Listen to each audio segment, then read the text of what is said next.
This session is how to empower others to become more sustainable.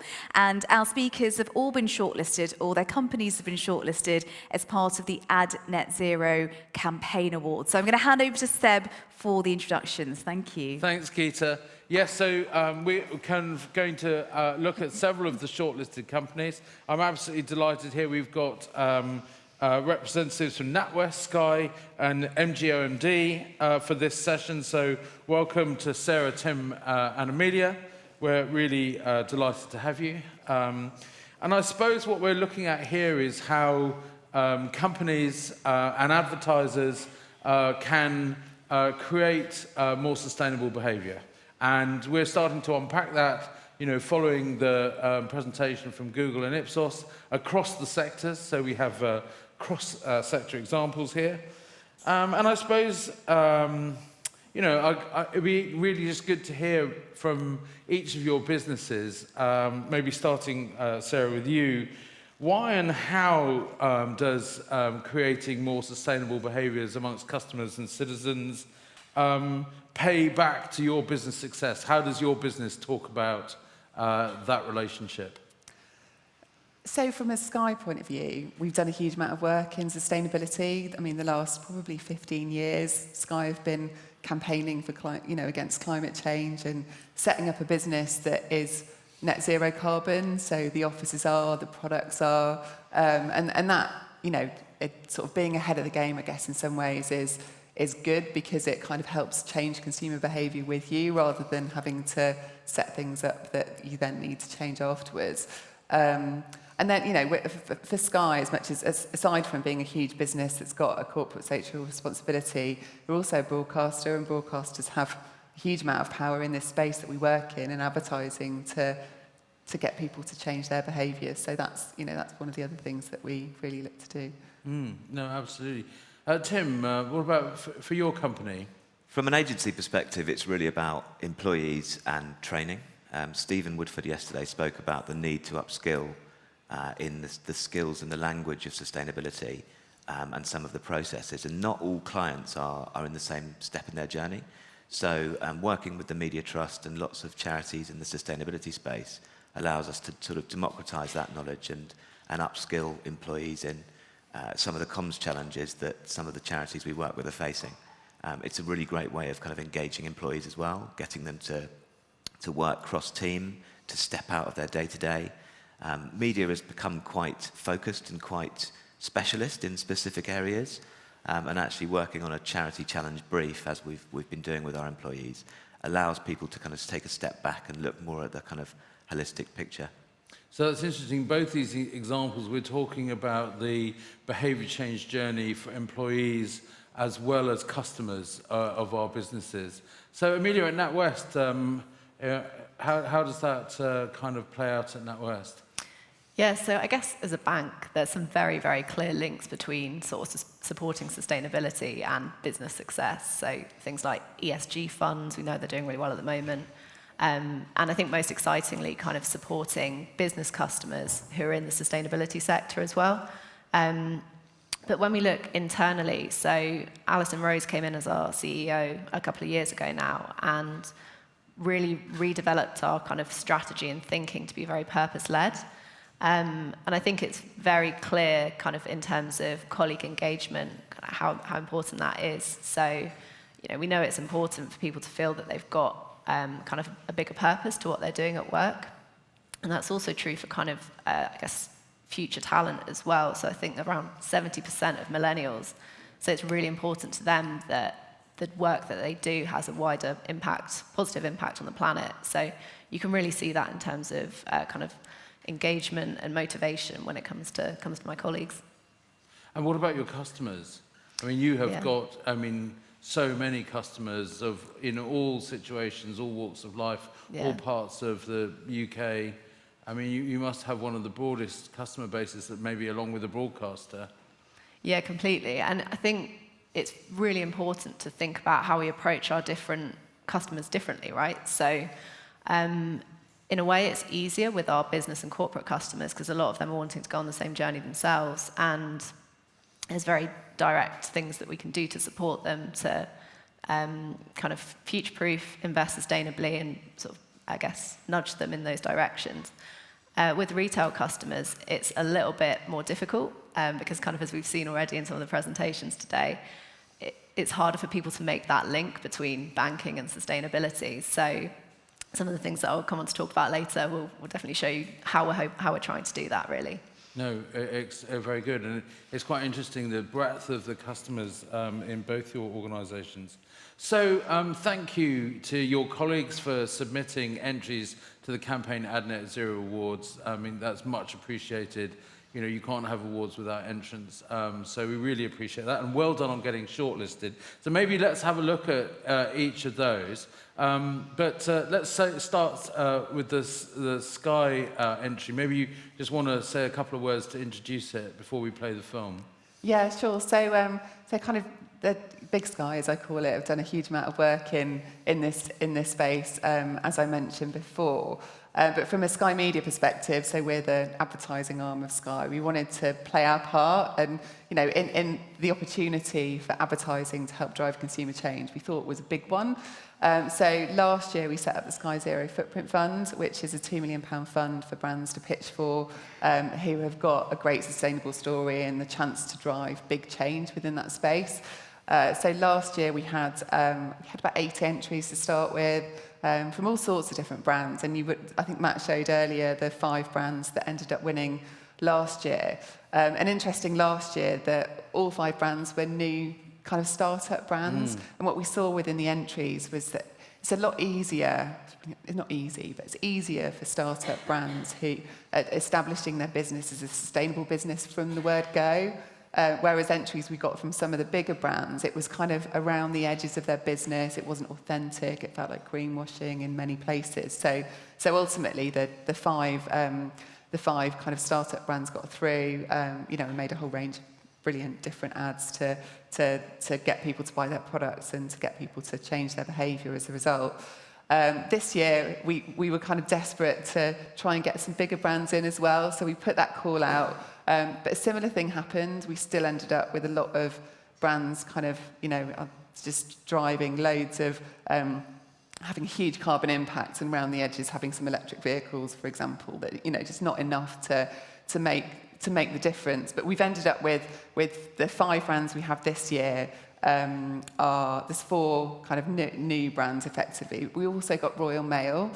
And we were super happy to have Royal Mail as one of the shortlisted brands because, you know, while the new brands are great because they come in and they disrupt a category, and, you know, we'll hear from them shortly. But the bigger brands have just got so much weight. You know, they can be on, they've got a customer base like NatWest have, to be able to drive bigger change. So we're really pleased to have a brand like Royal Mail shortlisted, not least because when I spoke to my mum and dad about it, my mum was like, oh, Royal Mail is shortlisted for the Footprint Fund. She's 75. I talked her through their entry and the other brands, and, you know, she's bought 3 of the different products. She's, you know, and at that age kind of thinking, right, I can make a difference. It's really important. No, it is. No, you've really whetted our appetite for the video. Yeah, so we're going to just show the video. So these are the 3 of the finalists that we can play.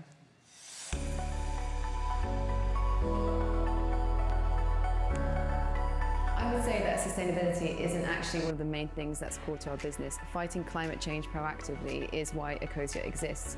We use technology, in this case it's the method of a search engine, to create a scalable revenue stream so that we can plough all of those revenues into funding reforestation projects around the world. So 80% of our profits always go into reforestation, and the other remaining 20% go into other ways that we can fight the climate crisis. So for us, it's not just about sustainability, it's really about how do we bring around a just transition, how do we bring around a climate-safe future, and that's why Ecosia exists. So the idea we pitched is one where we believe there's an unlikely hero in the fight against climate change, and we believe toilet paper can change the world. So the perfect messenger for that is a poo emoji. And he tells the world how by changing their toilet paper, we can fight climate change and change the world. Talking to parents who often said that they never had period talk conversation with their parents, and often was handed like a product in the hand, and basically you had to go and deal with it. So the idea is to change that narrative. What if the young girls were empowered to have that talk with their parents? Sending a parcel or receiving a parcel, a concept that most people don't really think about. Given the scale of the number of parcels that are sent in the UK, it is a conversation that we want to start. And we want to be able to enable them to make a smarter, greener choice. We're trying to create industry-wide change, so it's not just about our brand, it's about trying to change an industry. And I think this really could be one of the big stepping stones on the way to doing that.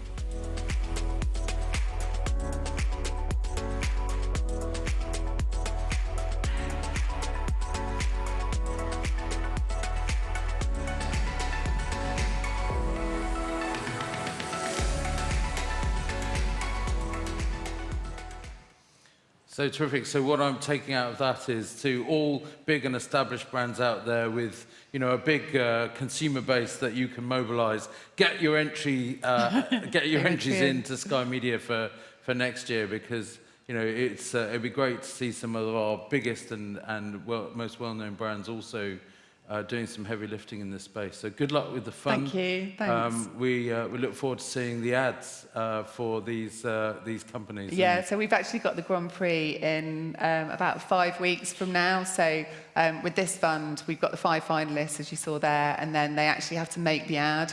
And the range of judges that we've got, you know, it's Stephen Woodford, Karen Blackett, and so on, will then shortlist down to the final winner that will get £1 million worth of media value.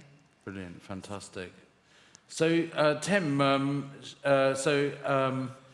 talk about, introduce your film. We'll play it in just a moment, but... Absolutely. So we partnered with the Media Trust, who many of you might know in this room, who have a programme called the Communicating Climate Programme, where they've selected 30 charities to work with to help them with their comms challenges around sustainability and climate change.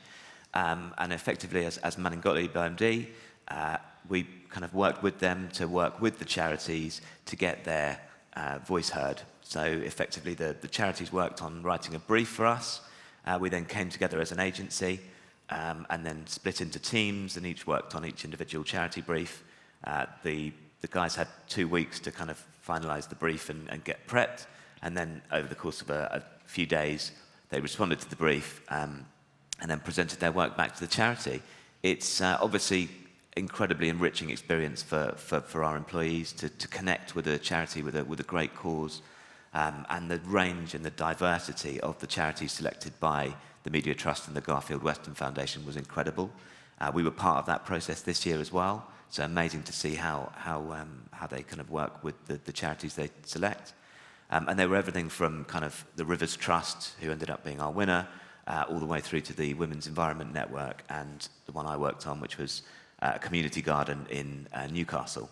So a huge range, really diverse kind of interests. And it allowed our employees to really connect with those charities on a personal level, setting up calls, working on response to brief, and then taking that work back and being judged by external partners like Meta and Snap, who were kindly part of our judging panel. Brilliant. So let's see the Manning Gottlieb OMD film then.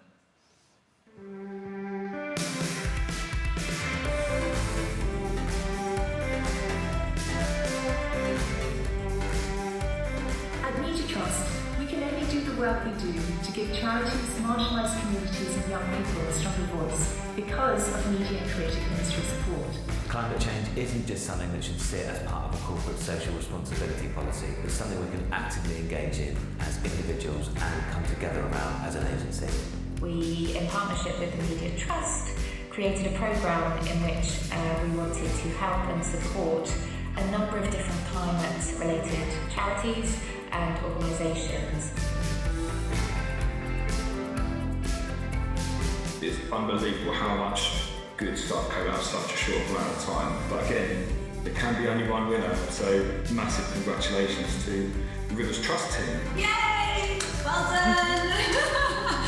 It's just so great that it's something that we can just action straight away, and we're going to be putting it in place. So we're really, really delighted, and the audience insight alone was just so invaluable to us. We just do not have access to that sort of information at all, and they went into so much depth and they were so helpful. So thank you. To be able to use our expertise for a force for good it's quite rewarding, and it's a different way to work with charities and actually using the knowledge.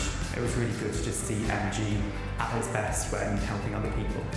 It's really inspiring to see businesses taking these strides and actions and willing to try and make a difference. This is a perfect example of the media industry sharing the latest communication techniques to drive a positive change and contributing towards human progress.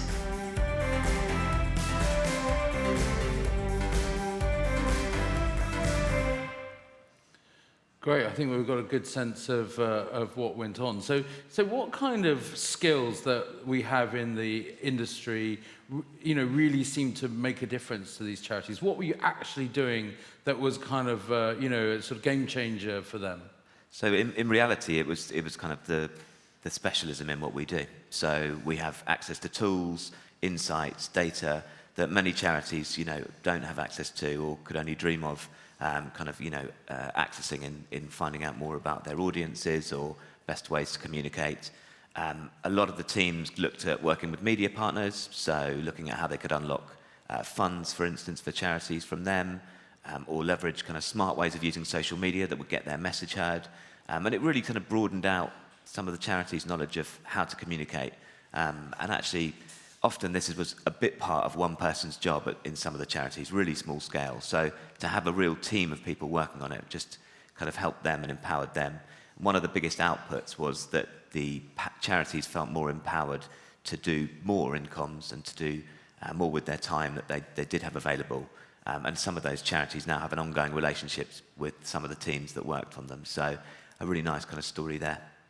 No, that sounds really good, and it sounds to me when you sort of describe it like that the kind of the audience sort of insight and targeting that we kind of take for granted is a very powerful tool and probably not accessible to most small and medium-sized NGOs. Also, I think with the rapidly changing world of the media landscape, who but a person working in media every day would be able to navigate that landscape. So it's really valuable. Some of the things that we take for granted that we do every day for clients, are scarce and powerful tools. But as I said, it's really a two-way thing. So the charities may get access to those tools and that resource, but we definitely learned so much from them about the challenges in talking about sustainability and climate change, the challenges in kind of communicating this effectively, that people can take onto their client work afterwards, and we all know that that's going to be more important as we move forward. And also, they form a personal connection. It's a great way to get people across the agency to work in different teams. You could see that we were just coming out of lockdown or just locked down again at that point, so a lot of it was virtual. We reran it again this year, and it was great to see people getting around challenges and actually meeting their teams, and the energy of that was really exciting for all of us. Terrific. So Amelia, we're about to see the NatWest film. Anything you want to give as context before we play it? Yeah, absolutely. So this is a film that we produced around our sponsorship of COP26 last year. And the aim of it was just to help people to make that connection between kind of banking and climate change and sustainability. Well, let's play the film, and I'll ask you a couple of questions after.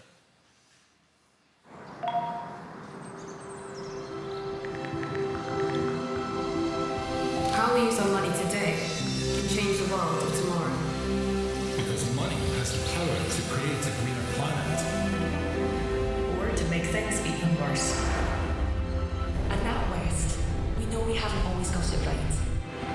And while we've made some progress, our planet is telling us we've not done enough.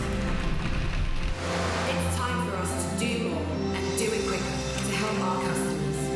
That's why we've changed our policies on the fossil fuel companies we lend to. It's why, as a group, we're targeting to provide £100 billion of climate and sustainable funding and financing by the end of 2025. Why we're supporting greener homes and greener living for our customers. Because how we use money today makes all the difference. We want that difference to be a better world for everyone.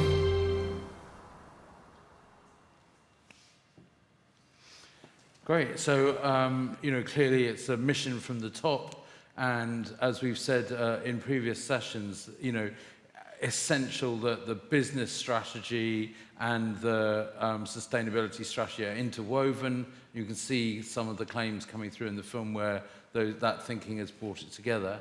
But then serving that up in your app to customers. Yeah. So sort of what's going on with the app then, and how is that really of service to customers as opposed to just kind of making them feel good about a bank they chose 10 years ago?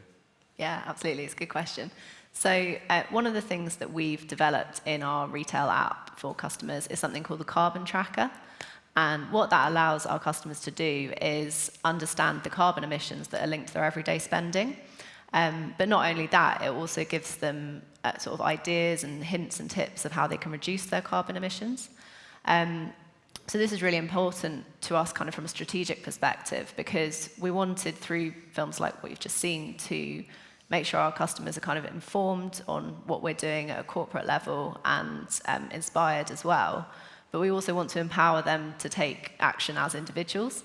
And I think kind of the way that the app's so powerful to do that is, if you look at some of the challenges that people face when it comes to sort of making those decisions and reducing their carbon footprint, a lot of it's around, we know people want to do something, but they just don't know how to actually turn that into action. The information that they need isn't readily available around how to reduce the carbon impact of your purchasing.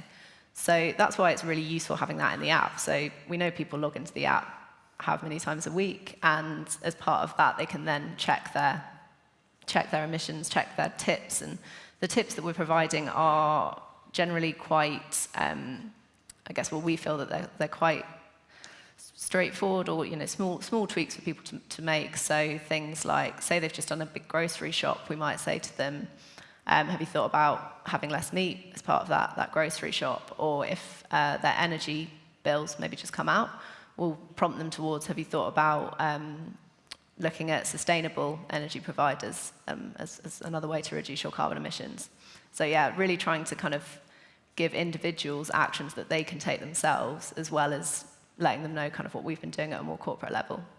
And I understand why you want to do them hand in hand, because we talked yesterday, and I think it's really important that brands have to be credible in the domain they choose to be purposeful, and therefore explaining what you're doing as a bank at the same time as explaining what customers can do, kind of starts to create that kind of context of credibility. So how have customers reacted to the little nudges that you've given them? Have you got any data, or have you got any consumer insight around how people have responded?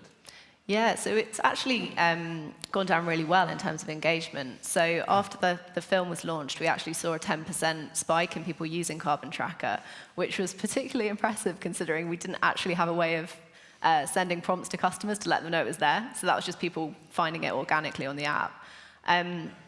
So as I say, it was launched about a year ago now, and even over the last couple of months, on average, we're seeing about 12,000 people using it a week. So that's really promising, because it's just suggesting that people are using it on an ongoing basis, and that engagement is going to continue going forward as we continue to kind of improve that, make it more personal to people as well. So yeah, it's something that we're looking to develop further. And that could actually be a really powerful tool for understanding around the kind of behaviour choices that are available. And I think we saw in the Ipsos data that people struggle to kind of understand what choices they have, and particularly in a service business. So that could be a very powerful tool. Are there plans to scale it? I mean, does everybody who has the NatWest app has access to the Carbon Nudger? Yeah, so all of our retail customers have access to the Carbon Tracker. We're wanting to kind of continue to, kind of mention personalisation, I think is really important. So getting to that next level of the actions that people can take to make them really relevant to them as individuals is kind of the next step for it. Very good. So look forward to hearing more about that. So I suppose, I'm going to come to each of you in turn just to finish off here. And we're thinking about, How do you, in your business, now talk about that sort of, this session's about empowering others? I mean, others is a complicated word, isn't it? But it's not a very friendly word. But how do you now think about your relationship with your customers and the work that you're doing to create more sustainable behaviour? I mean, starting with Sky, how does Sky look at its customers these days? So Sky, as in actual customers, real people, or Sky, or agencies and clients, both. or both? Okay, cool. So I think, I mean, from a Sky perspective, creating products that are just already carbon, net zero carbon is a really good thing because they don't even have to think about it. It makes their lives very easy. There's comms that the Sky Zero team have put together to raise awareness and get people to understand the impact that they could have. I think for us, from a Sky Media perspective, there's just huge opportunity to use the experience Sky have got and we've had from the Footprint Fund to help educate people in the industry, to help people understand, how they can, the way we've looked at our business and the Footprint Fund finalists have looked at their business to demonstrate, how consumers can make just a simple swap between one thing and another that can, that can have a more positive impact. And then I think that the other thing that's been really visible from the Footprint Fund is we're giving, in some cases, small brands the opportunity to just drive big change, to get everybody in the category to up their game. And you get a brand like Home Things, little tablet, drop it in a bottle, turns into a kitchen spray. Huge impact on reducing transportation of water up and down the country. Some of the bigger brands do that, and the shopping aisles will transform. All the amount of space, and so I think for us, kind of just giving brands the opportunity to have a different idea that will change whole industries, just absolutely incredible. Very clear. Thank you, Sarah. And today the small brands, tomorrow the big brands. Yeah, Tim. So thinking about MGOMD. And your relationship both with your customers, but also the public. How do you talk about the public these days in advertising agencies? Well, we are trying to move away from calling people consumers. They might be reusers or recyclers, and in reality, that kind of vernacular of the everyday language can really reinforce behaviours that we really don't necessarily want to push. But going back for a second to the charity challenge, it's all about kind of giving people that language.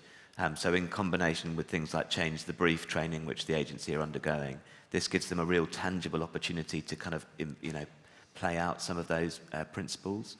I think media decarbonisation is an incredibly important area for all of us, but it's not going to touch everybody. Not everybody in the agencies is going to necessarily be invested in that journey. They might be using carbon calculators, etc., but they might not necessarily be changing the language, changing how they understand the kind of overall space, and changing those conversations with their clients, ultimately our customers. So something like the Media Trust Charity Challenge is all about upskilling, empowering, and kind of starting to change those everyday behaviours and language. And giving everybody a first-hand experience of that process has got to be extremely valuable, both to the business but also enriching for everybody involved. Amelia, coming to you then at NatWest and thinking about, how do you describe the people you serve these days, and how as a business do you think about their behaviour change in a way that's, engaging and not patronising? Yeah, completely. I think when it comes to sort of sustainability communications, very much see our customers as our partners. We know the general public doesn't think it's one group's responsibility to take action. It's the responsibility of governments, it's the responsibility of big companies like us, and they do see it as, there's actions they can take as individuals as well. So I think kind of that strategy of just making sure that we're sharing what we're doing at a big, large-scale corporate level, as well as kind of helping them and giving them the options to make those sustainable choices as well. And that idea of all of us working together as partners towards the same goal can be really powerful and really motivating, both for us at NatWest and hopefully for our customers as well. No, definitely. And I think if there's one point I'd sort of, probably like to push a little, it's, we have to stop thinking of people as consumption machines. We have to start thinking of them as conscious partners, whether they're employees, upstream suppliers, partners in business, or the end user, household, or citizen, as a partner in getting to net zero and driving more sustainable behaviours. And so, if I could, I would ban the word consumer and think about partnerships with people. So thank you all for being fabulous panelists today and telling your company's stories. Good luck in the Ad Net Zero Awards. The die, of course, is cast, but my lips are sealed. Really, we're looking forward to hearing how these initiatives grow into the future and become a real force for good in the world. Thank you.